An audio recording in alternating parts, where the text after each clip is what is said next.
back to the Why Aren't You Famous podcast with me, Ellen Cherry. And Andrew Grimm. Where over a series of episodes, we explore the topic of fame. Fame. And why we don't have any of it. So tasty. So forbidden. The forbidden fruit of fame. The three F's. F cube. Forbidden fruit fame. I guess it would be FOF, wouldn't it? FOV. What would it be? I don't even know what you're talking about. The forbidden fruit of fame. That would be FOF. Yeah, but since of is just one of the minor words, you know.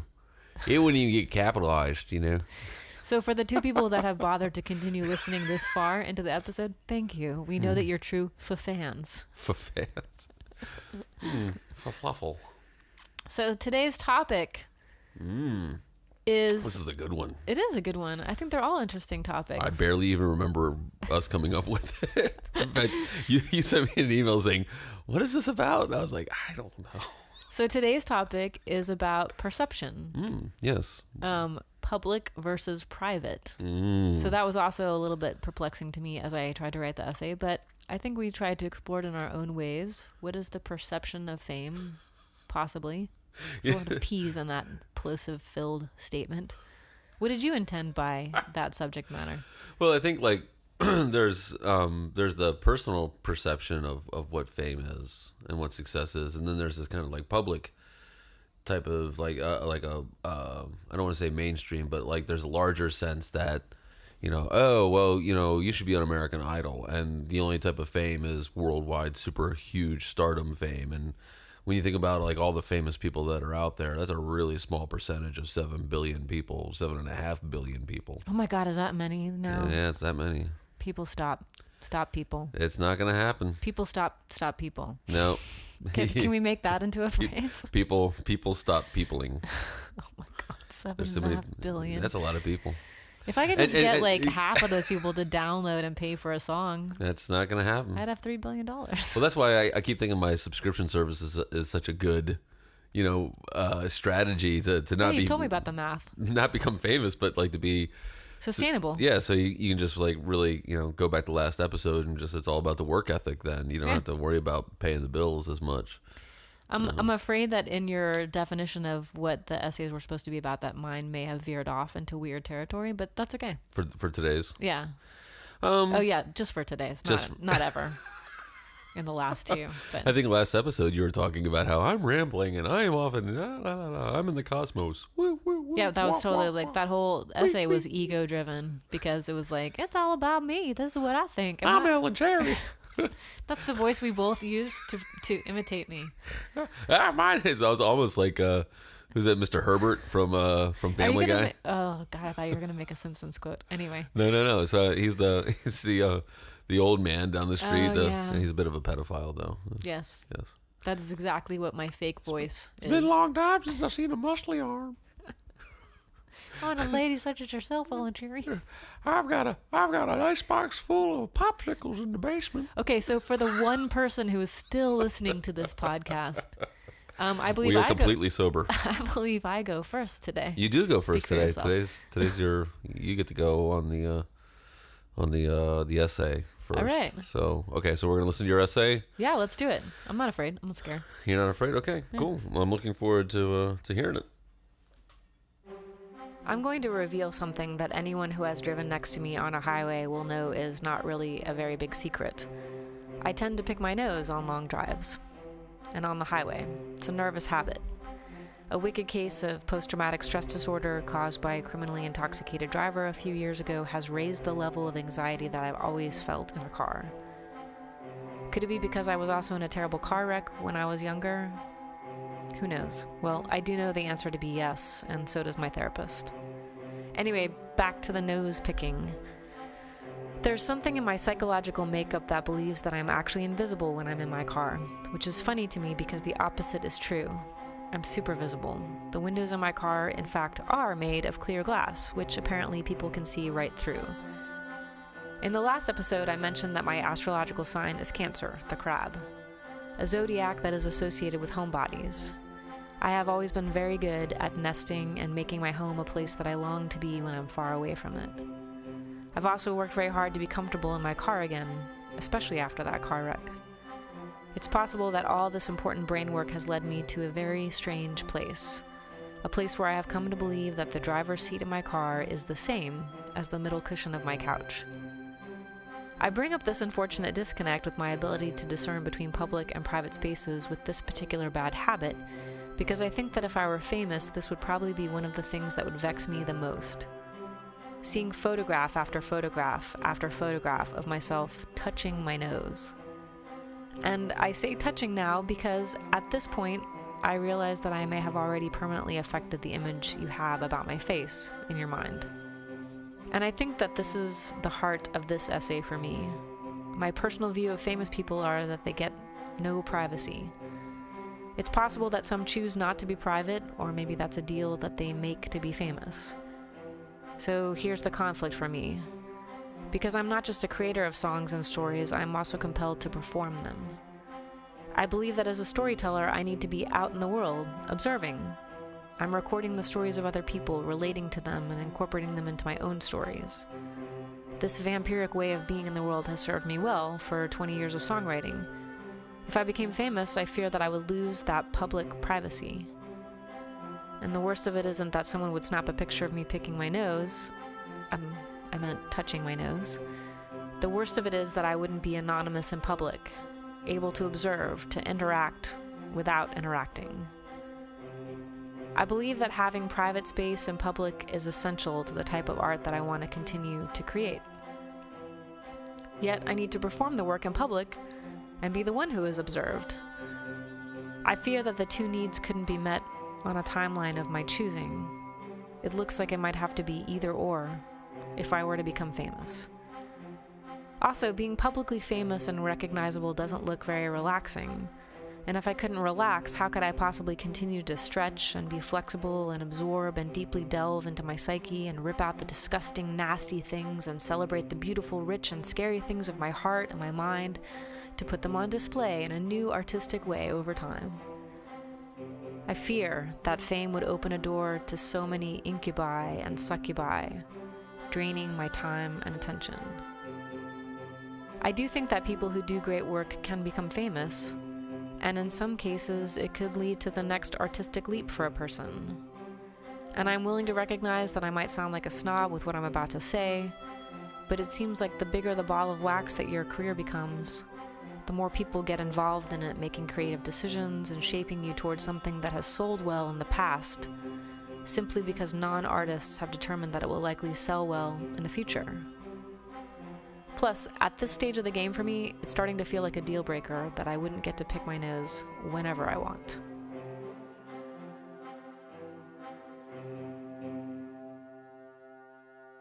And in case anybody was really wondering, she's picking her nose right now. I can't stop. I can't stop. and that one part, like, it was, at first it was kind of tentative. You know, I saw her, like, you know, just slowly moving the index finger up to one of the nostrils. But then when she got to the part of her essay where she's like ripping all the things out, she was really, you know, man. Like unabashedly really feeling super comfortable with you. Yeah. And like not, yeah. Yeah, I thought you were going to start a punk band called Inadvertent Lobotomy. Because, man, it was, whoo. Got these long piano fingers, dude. I tell you what, girl. That's some nose picking there. So anyway, what did you think? Well, what I thought was, I really like the essay. I really like, you know, the kind of being very clear about your personal descriptions. Like, I don't mean that to be a joke about the whole nose picking thing, but this kind of sense of like, where you are is where you are. Like, you're able to, the comparison between your car seat and the middle cushion on your couch. You know, this whole thing of like, hey, you know, the dual edge of fame is, yeah, you get all this accolade and money and all this other stuff, but you almost immediately lose your, you know, your privacy, even though, and the irony of it is that you're, you know, driving around, you know, all of Maryland for the world to see you pick your nose. You know, and then other states, right? You know, not this. It's I'm a worldwide. licensed to drive a car in Maryland by the state of Maryland, but I can actually drive it into other states. You know, President Trump said he was going to bring mining back. Oh, good gunk Hey, or whatever what? freaking noise you make with that terrible joke. Oh, I'm sorry. I invoked he who should not be named. But then there's that whole idea, like, at the end you start talking about how, like, you would, by gaining that fame, you would be less likely to pick your nose Yes. because now people are watching you, even though people are still watching you, Yeah. regardless. So I think those are really cool points. Yeah, for me, it would feel that I would lose. I mean, the nose picking thing to me was just humorous because it's something that I'm not afraid to admit that I do. I wash my hands a lot too, and it's a gross habit. I recognize that, but it's everybody does it, right? It's a little weird at your shows. Makes me a little uncomfortable. When you're really comfortable on stage, you're like, yeah, no. Hey guys, come into the inner sanctum. Oh, your interceptum. Interceptum.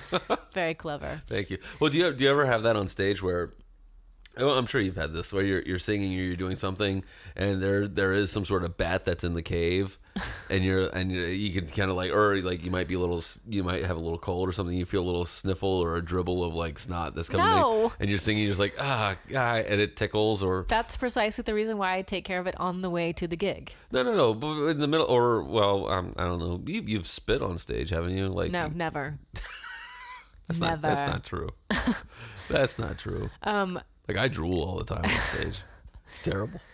No, it's kind of, I think that people don't realize this about singing, that sometimes when you're singing a long note, saliva gets trapped in the bottom of your mouth. Yeah. And it's got nowhere to go. And unless you're going to like stop and go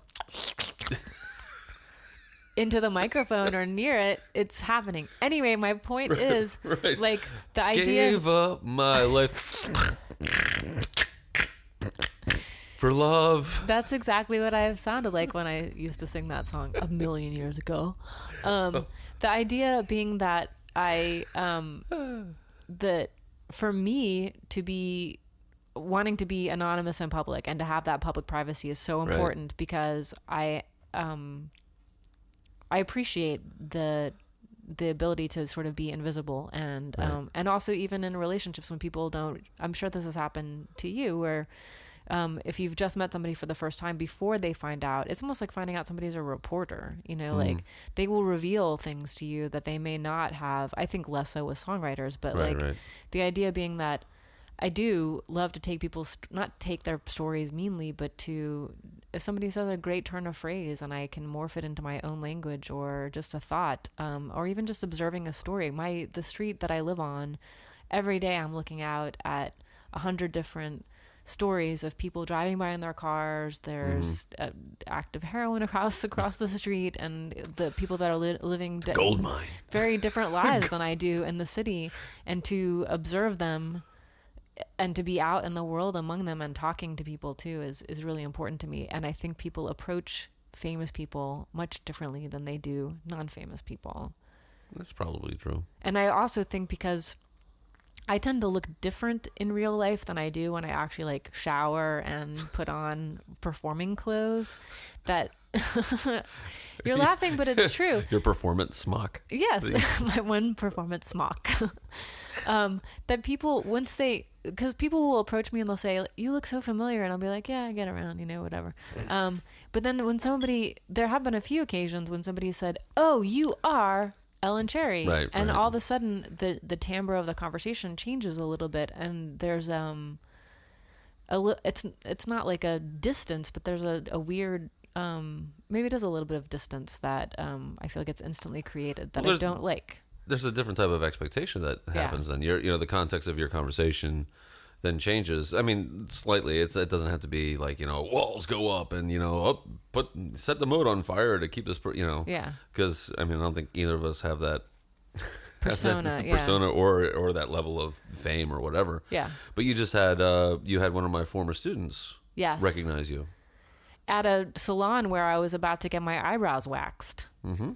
And she walked, like, she was so sweet, but in a busy salon, I walked in and I had just finished cleaning a house and I was wearing like gross shorts, and she like so sweetly and very loudly to the whole salon said, "You're Ellen Cherry." And I was like, I am. And 15 people looked at me, and I thought, I'm here to see my esthetician. Just like a regular person. Right. Yeah, we should get that Us magazine And now. she was one of your former students, and she was so well-spoken and so nice. And she said, I've loved your music for years, and I love Mr. Grimm's music.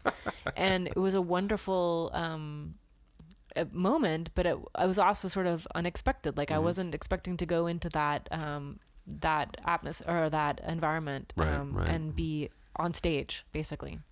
Yeah. That's cool. Yeah. Plus, I get my eyebrows waxed in case anyone wants to know. Well, we all know that now. I didn't know that before. You can't see them right now, but they look amazing. I don't get my eyebrows waxed. No, that's pretty obvious. Yeah. Yeah. I get extra eyebrows put in. I think that's part of your charm. Yes. I've been waiting these many years for you to grow them out long enough to Lo, these many years, old owl eyes finally decides to grow them long enough to meld with your beard and your regular hair. Well, I'm working in another 10 years. I could be one of those guys from Dune, one of the doctors or whatever that had the huge eyebrows, and I developed some warts or something. If you ever have to get canker sores. spectacles and be one of those types of men that grows your eyebrows grow over that hold the spectacles on. We hold your glasses on your face. I hope that doesn't happen to me. You do have beautiful eyelashes. Oh, thank you. Yeah. I've been working on them. So let's listen to your essay. Okay, my essay. All right, so my essay also about the perception of fame, the personal and the public perception. It's a slightly different type of angle. Cool. But nonetheless, we're just here to explore and figure it out. We're exploring. Clink, clink.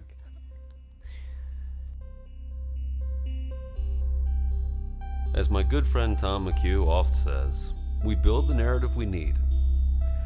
Our needs are seemingly proportionate to our perceptions. What we think is real informs us of our needs. It can drive us, or it can run us over. Truth is, truth may not exist in the way that we are used to accepting it. And right now, in America, we're kind of on the fence about how facts are being interpreted as truth based on the sender or receiver's perception of need, right? Confusing? For me, it all goes back to the green room at Fletcher's on Bond Street. On the second floor of a typical corner unit row house in Fells Point, Fletcher's was a pretty cool venue. A slightly raised stage, big soundboard, big mains, separate monitor mixes, national acts touring through, Whiskey Town, Mark Kozilek, Robin Hitchcock, Miracle Legion, Richard Buckner, The Silos, The Crash Test Dummies. When I first started playing out in Baltimore, Fletcher's was the small-time brass ring. I was used to Wyatt's and the Brass Monkey. Manage your own sound, no real barrier between you and the audience, playing almost completely on the floor. And don't get me wrong, I loved those places. It was formative. And if Wyatt's were still around, I'd still be playing it. However, Fletcher's had a green room. This magical, mystical place you would see band members spirit away to. Up the stairs off of the stage to the third floor of the row house. What was up there? Who was up there? How does someone gain access to the glorious killing fields of rock and roll Valhalla?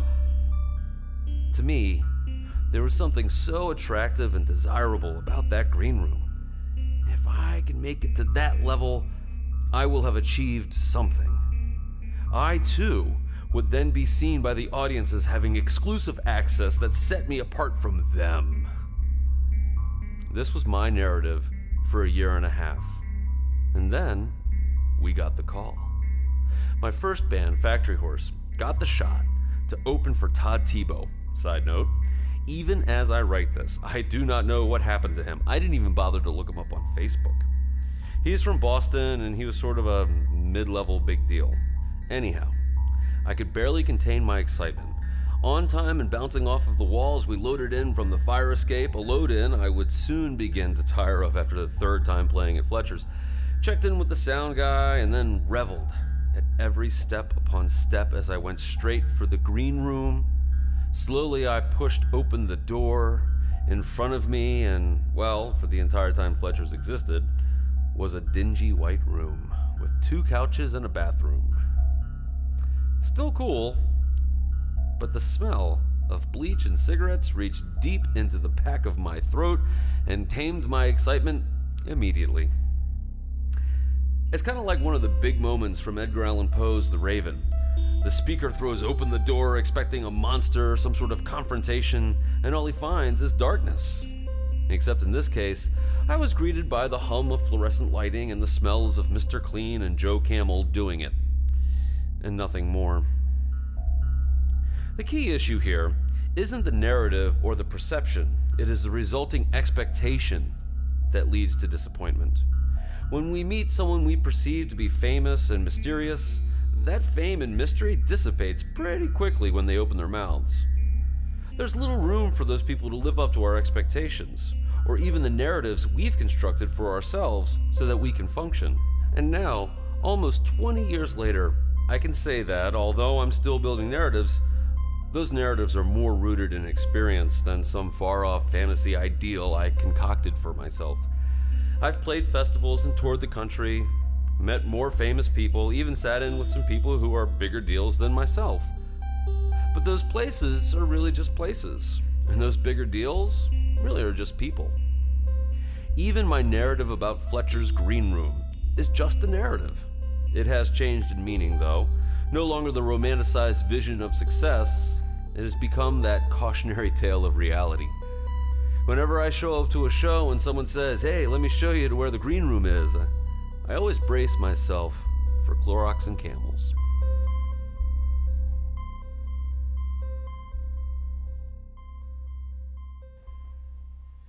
Nice. Thank you. The smells. The smells. I think that's what.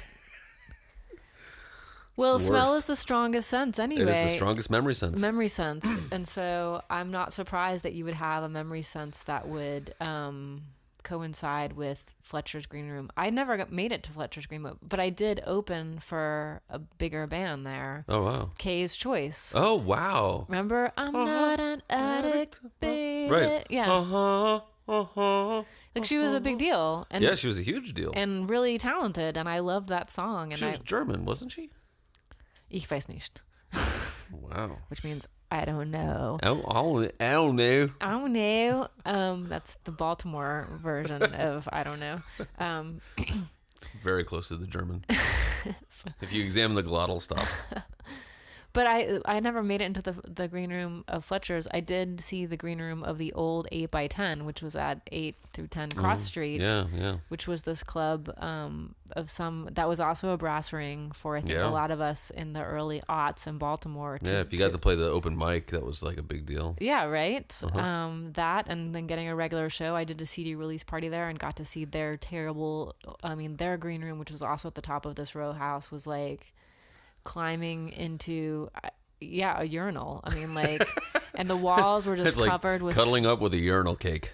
Yeah, and then they the building fell in on itself, and they redid the building, and then they built a new set of green rooms upstairs that, like, when I got to play it, when it became the 8x10 again, it was really like, it was almost disappointing to go into a somewhat sterile right regular room that didn't smell gross and have like a couch that you were like, I definitely am going to get hepatitis from that couch. Oh, hepatitis couch. Or yes, MRSA or something like that. Right. And so it was a little bit disappointing because the green room is like, I don't even think I know what to do in a nice green room. I don't think I know either. I think I took a nap in one once. That's like the most rock star I think I ever felt, is like when I went to, we were somewhere where there was a green room, which I was shocked. But I remember thinking to myself, you know what, I'm just going to lay down for a while, because I had been up for a long, long time. It was a long drive. And I saw the couch and I was like, that's it. I'm going to nap out there. Because usually, I don't know, when you get there, it's like, okay, green room's nice, but, you know, there's never really enough of a crowd for me to think like I should probably go in the green room. Escape. Yeah, I have to escape. But that's the perception that you were talking about, is that there's this mythical backstage. And then when you personally get to see, like, you wait to see the backstage because you're like, this is the curtain. I cannot wait to see what's behind this curtain. And it's like, it's going to be what did you say? The Valhalla? Yeah, the killing fields of rock and roll Valhalla. You know, and that like you are going to experience some just out of this world thing, and then you realize like, oh, it's just people back here, Yeah. and it's just people that have used this room, and people have done what people do in rooms, Yeah. which is like use them Yeah. up and stuff. Well, there was I think June Star played there. This was after they raised the stage at Fletcher's, and it was like a 4-band bill or something. I'm not gonna mention the guy who played, but I remember Ryan Finneran. I think it was him. I'm pretty sure it was him. Don't sue us, Ryan. He walked up. I think he walked upstairs to go to. He was gonna grab a beer out of the fridge in the green room, which was, of course, is always like, hey, there. And he walked in, and one of the guys from the other bands was getting a blowjob on the couch. Oh, And I was like, and Ryan came down. God, I have to ask him. I'll have to text him. But if it wasn't Ryan, whoever came down and said, hey, so and so's like, wow, man, they're getting it on up there. And I was like, well, don't sit on that couch. There's a lesson for you right there. speaking of blowjobs, since you brought it up, that's one of the reasons why I quit a gig that I used to play in Alexandria. Oh, right. Yeah. At the, what was it? Don't even say it doesn't matter. It does. No, it doesn't. I was playing a regular bar gig in Alexandria. This was several years ago. That was like, that'd be 8 years ago. Yeah. And it was Wednesday night gig that I had like bi-monthly, and it was me and the bartender, and I was just singing my songs about the Great Depression. And there was like 2 bar patrons at the end of the bar, a woman and a man, and I look up like the second chorus, and some sexual activity was happening. And I just remember thinking, this is an inappropriate song for this activity. This should not be turning anybody off. Right? And also, I deserve better. And I remember like I hit my mute pedal, I unplugged, and the bartender like looked up at me, and I was just like, I'm not going to do this. I really don't want this for my life. And I left, and I never played that place again. And it really was like a turning moment for me. But yes, so we have experienced, people do experience crazy things that change the course of their lives. But what you said in your essay also about meeting, like when you meet a famous person, or the person that isn't famous in your mind, Right. and you shake their human hand, Right, or right. stand in front of their corporeal body and realize like, oh, this is a person, and not a machine or a celestial body that is Right. like, you know, except for like I've never met Bjork, but I can imagine that would probably be like you get enveloped in some kind of light source or something. I don't know. Right. I don't know. It's Right. amazing. But there's that, the destroying of something that is, you know, sort of interesting and precious. And it fascinates me because you and I both started playing music before Instagram, before social media, Sure. for a good decade before that was ubiquitous. And it's fascinating to me because now, even those little windows into what the real lives of a celebrity or a famous person could be are also totally artificial. Yeah. And people are praised when, like, Alicia Keys a year ago said, I'm not going to wear makeup in any photographs or any appearances anymore. Right. And if you see pictures of Alicia Keys, she is so beautiful. She was pretty before, but she is beautiful completely without makeup.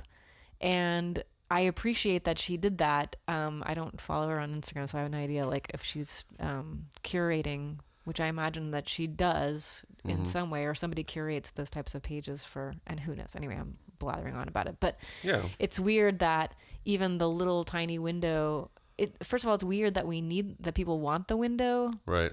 And then also how quickly perverted that idea was.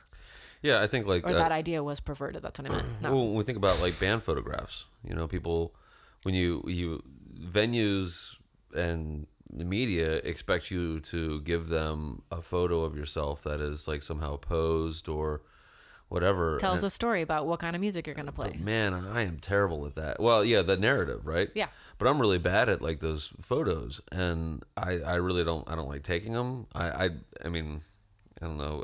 People take pictures of me on stage, and I look like, like I just wandered on stage. I don't have like natural grace with my body when I'm like, playing. Actually, I don't have natural grace at all. I thought you majored in ballet.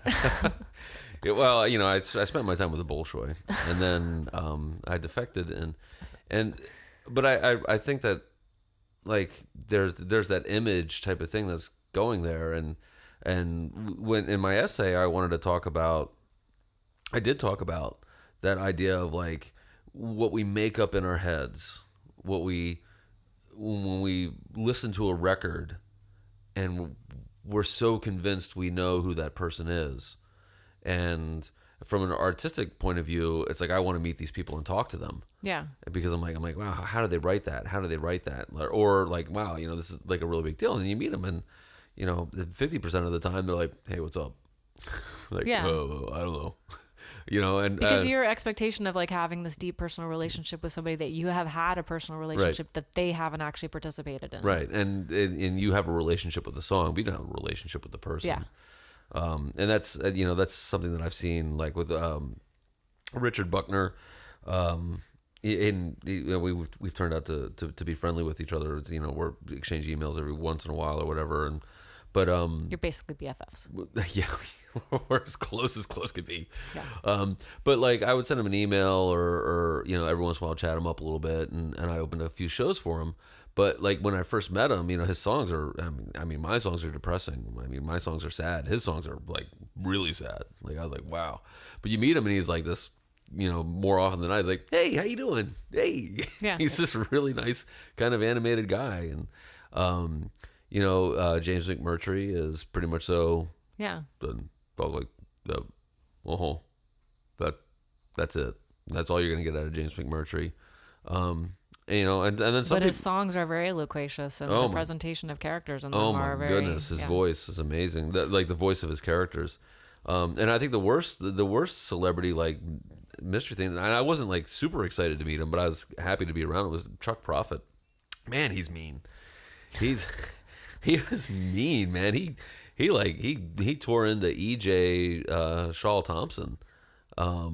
Who is the sweetest person on earth? I know, and he's a great drummer, and he's like really really nice. And he said something to EJ. I was like, EJ looked at me, and I was like, I don't know what to say, dude. So I realized that maybe the focus of our podcast should be like, how can we trash talk famous people? No, they're never gonna hear this anyhow. And what makes it, maybe Chuck Prophet was having a bad day. No, I'm just joking. I think we actually have the right to have an opinion about that because we both have experienced that too, where we haven't necessarily said the thing. Sure. To the person, and I think probably the difference for the two of us is I don't know Chuck Prophet, but like I would feel bad about it and would seek out a way to find that person and apologize. Yeah, say I'm really sorry about that. Feel guilty or make a public apology, like I was in a really bad way that day or something. I don't think I could actually even say. I mean, like I might not like dig what somebody's doing, but for me to actually say that to them, I mean, like Yeah, you're self-aware. It's like, hey, you got a plan, you're following it. Good luck with it. Who am I to pass judgment like that? So, but yeah, but the perception of that famous person is that they're going to be just like their songs, right? And also B, that they're going to be on the A game and not human. Right. And that idea of like the backstage as this this brass ring that you were talking about. If you're listening and you're thinking about memories, the Brass Monkey, I played a bunch of times. And that's like a place that everybody should have had to play at some point. Is the Kip. Brass Monkey. Oh God. Oh, and the one thing I learned about the Brass Monkey, or like I picked this. There's one good thing that came out of the Brass Monkey, and that funky monkey. If you've ever like played a show that I've been running sound, and you go up to your microphone and your microphone smells minty fresh. Yeah. It's because I was at the Brass Monkey once. And they had put a mic. Now, people who don't perform, when you go to a venue and you don't bring your own microphone, you're going to be using the house microphone. And the house microphone has been used by millions of people. And not all of them take good care of their teeth. And a lot of them spit. and you're like, if you've ever wanted to kind of get a close-up whiff of Gigi Allen, that's what I mean. It's just, it's like this combination of like mold and ass, and like it's. Speaking of BJ's, BJ has a quote about that in one of his songs. The microphone smells like a beer. Oh, that's true. Billy Joel, get your minds out of the gutter. Yeah, Billy Joel. Yeah. Huh. Anyway, go ahead. Anywho, Gigi Allen. yeah. Well, but like, so when I was at the Brass Monkey once, I watched the sound guy, because they actually had a sound guy towards the end of the Brass Monkey days, and he pulled out the microphone, put it up there, and he took a little Banaka thing and spritzed it, and I was like, brilliant. My God, you're light years ahead of us. Humanitarian that man was. Yeah, and so we all we're throwing roses at him. we're like, thank you. Hail our fearless leader. So after that, when the Listerine sprays came out, I was like, I'm gonna get some of that, because when you get up there, you're like, like, oh, good Lord. There's one time that microphone at the wind-up space. Whew. Oh, that's something you can actually fix. So my question for you, Mr. Grimm, is: you have a question? Now that we have discussed some of the perception of what we perceive, the things we perceive to be the difference between public and private, and publicity or no privacy or privacy, I guess, right, in the context of being famous or not. What was I going to ask? Oh man, I totally lost my train of thought. Sorry. Just like to answer the question, like, well, how has that led you to not being famous? That perception, the perception that you have. How do you feel that it's keeping you from possibly being more of a bigger deal than you already are? I'm not sure if it's entered into the equation for me. Like, I'm not afraid of. I guess it's because I've put out 13 records, and I'm still not any farther along than I was 10 years ago, that I don't even think about it a whole lot, because it's not something that unless somebody picks up the record and does something fantastic with it, I will forever be kind of where I am, which is not a bad thing, but I don't really think about it a whole lot. If we talk hypothetically, if something for that, like if I were suddenly to become just launched into fame, I don't know if I would be okay with it as much as it would be like, I would rather stay private about my stuff. Yeah.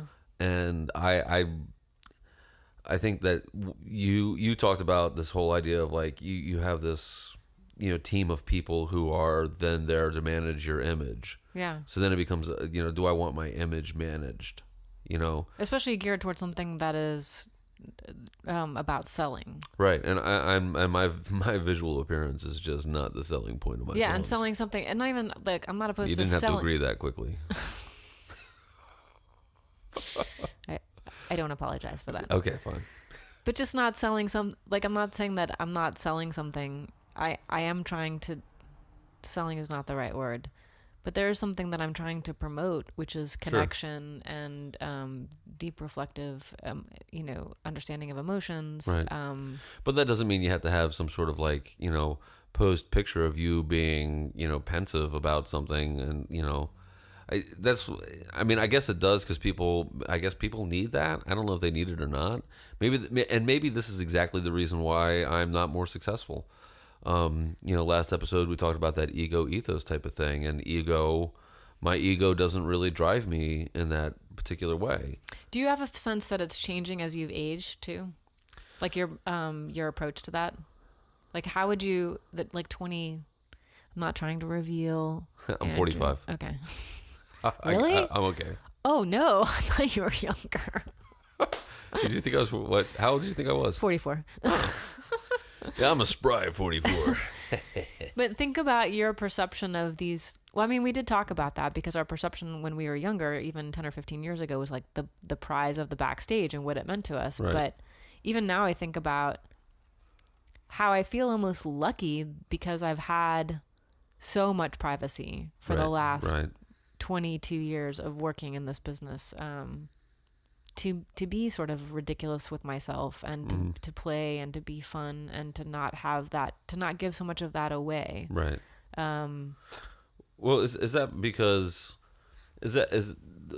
because as soon as that public thing happens, as soon as suddenly you're elevated to the status and you have to pay attention to all these other things, it's no longer really about the work anymore as it is about, I guess, like who you are or like what you look like. Or there's a better point I had to this. Well, no, I feel like for me, let me just say how I feel. Okay, you tell me. I think even 10 years ago, if I got recognized on the street, it would immediately stiffen me into an onstage posture. Mm-hmm.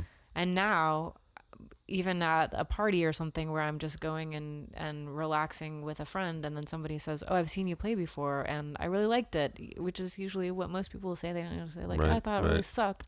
I feel like there's this moment of grace for me in that I give myself a little reminder, like, okay, that's really cool that somebody said that to you, but also don't forget you're at a party to relax, and so don't be stiff. Don't get on stage. You're not supposed to be on stage right now, and you don't have to be that way. And so that's just become sort of an interior self-awareness that, like, I don't care if, like, I mean, I'm trying not to pick my nose at parties. Right now, her arms are folded across her body, and she's tucking. Straight-jacked into this chair. she's been holding her hands to her body the entire time. Like, actually. Will not pick nose. Don't do it. Don't do it. But there's so much to be gained by picking. Well, when I go to a party, which I don't go to any parties because nobody has parties anymore when you're 45. Apparently or at least I'm not invited to them. But if I did go to a party and, I mean, when I've been in social situations where someone's like, yeah, I saw, I saw the show and it was good. I usually just like, well, hey man, I'll play for you right now. Let me get a guitar. And I... You Bob Dylan the room. That's right. That's a You're like, verb everybody now. shut up.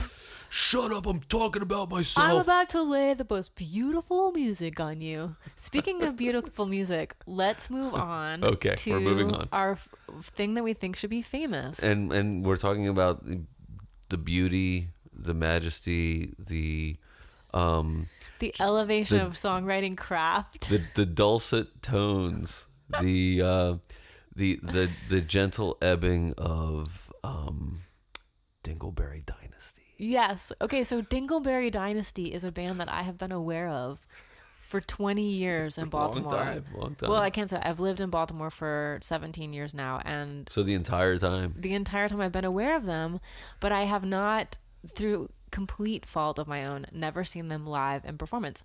A couple of weeks ago, you were mixing sound at the lineup space, and there was this fantastic lineup that had Angela Moore from Fishbone, and Dingleberry Dynasty was opening the show, and they put on an amazing performance. It was so impressive. And they sang the song that they had written called "We Are the Opening Band," and it is so, I mean, there was also a song about Gary Busey called Surgeons and Doctors say that I have the strength of 10. Have said that I have the strength of 10 men with regular jobs, which is an actual Gary Busey quote. And they wrote a song about it. But the Dingleberry Dynasty show is a multimedia performance with beautiful visuals. 1, 2, 3, 4, 5. It's a 5-piece band, 6-piece band. Yeah, it's 5. 5-piece band. It's 2 guitars, bass, and drums, and they have then Chris. obviously practiced and know their instruments. They're all dynamic performers, really funny. They involve the audience, and they. I was talking to the lead singer, Chris, and he said, yeah, we like being the opening band because the opening band is like, and you and I have both done that. It's some of the most relaxing shows because you don't have all the pressure of promotion. You get to go up, and sometimes you're better than the regular band. That's right. And it's a little bit of competition, and you do a really kick-ass job, and you show them up a little bit. That's always fun. And then you're done in like half an hour. Right. But they have this great song that we want to play for you called "We Are the Opening Band." All right, here we go. We're going to listen.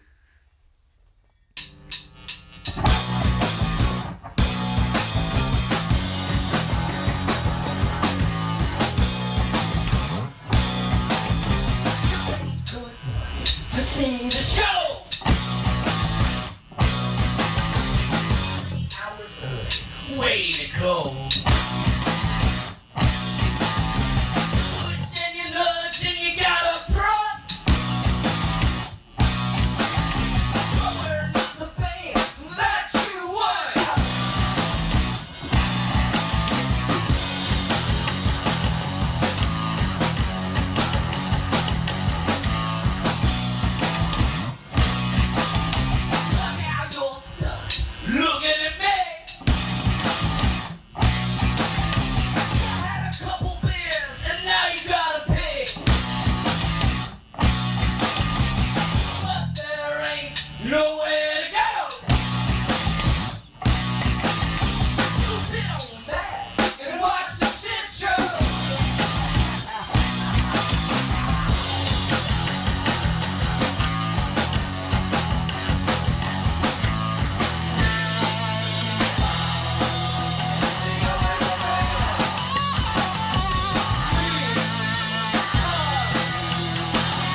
So break one out. Yeah, I don't know what bad out of public anymore either after that statement.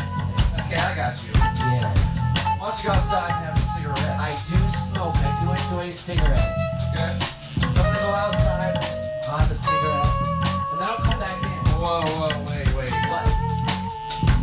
Well, there's just one thing. What seems to be the problem?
All right. Okay, Dingleberry Dynasty.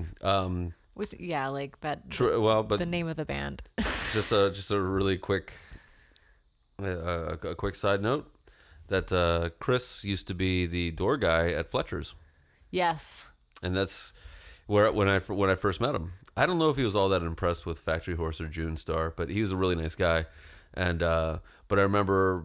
I had no idea that he was in Dingleberry Dynasty, and I had no idea what Dingleberry Dynasty was. It just sounded like kind of like a heavy metal type of band, and I was like, oh, this guy sounds dangerous. Can I be honest? Yes, you can. Yeah. Dingleberry Dynasty, I actually thought was a lady band. Ooh. Huh. For some reason, the name of the band in my mind was like, oh, that's obviously a women's band.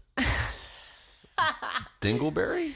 Yeah, I don't know why. I think maybe Do girls even get dingleberries? okay, women are people, Okay, women. just like men. Okay. So of course they get dingleberries. All right. Of course. And if you don't, Mom, if you're listening to this and you don't know what that is, I'm so sorry. Don't Google it. Don't Google it. Don't Google it. So yes, but I even like I had heard of this band for so long, and yet out of sheer laziness had not looked them up. So I was so surprised. And Right. yeah, and Chris is an incredibly dynamic performer. Oh yeah. It's fabulous. Well, the whole thing about being the opening band. There was an Onion article that talked about the opening band walked around the crowd like gods or conquering gods or whatever, because it's like, hey, you're in the opening band. I was. But in the song, they have this moment where they start talking about, well, maybe I'll just go outside and get a smoke, and then there's that whole chant of no re-entry, That's right. you can't come back in. It's like, how long are they playing for? What's going on? So some really cool stuff in there. Yes.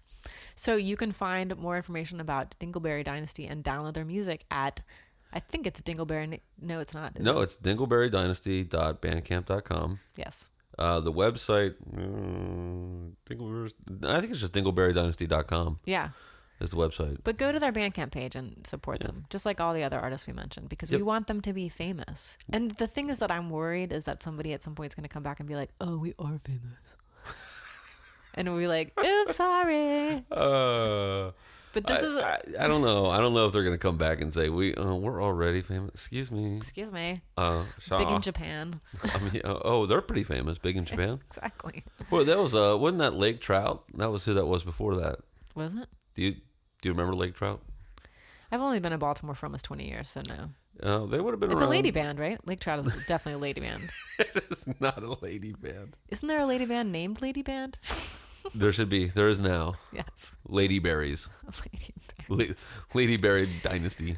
So we could do like a triple bill: Dingleberry Dynasty, Ladyberry Empire, and Ellen Cherry. And yeah, Ellen Berries, Ellen Berry Dynasty. Don't talk about my berries.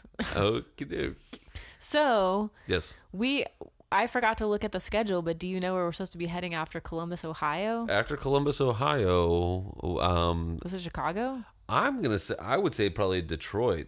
Oh yeah, we want to think go it's to Detroit. Yeah. Yeah, because we're doing that big loop. As of yet, we still haven't applied to South by Southwest. Nope.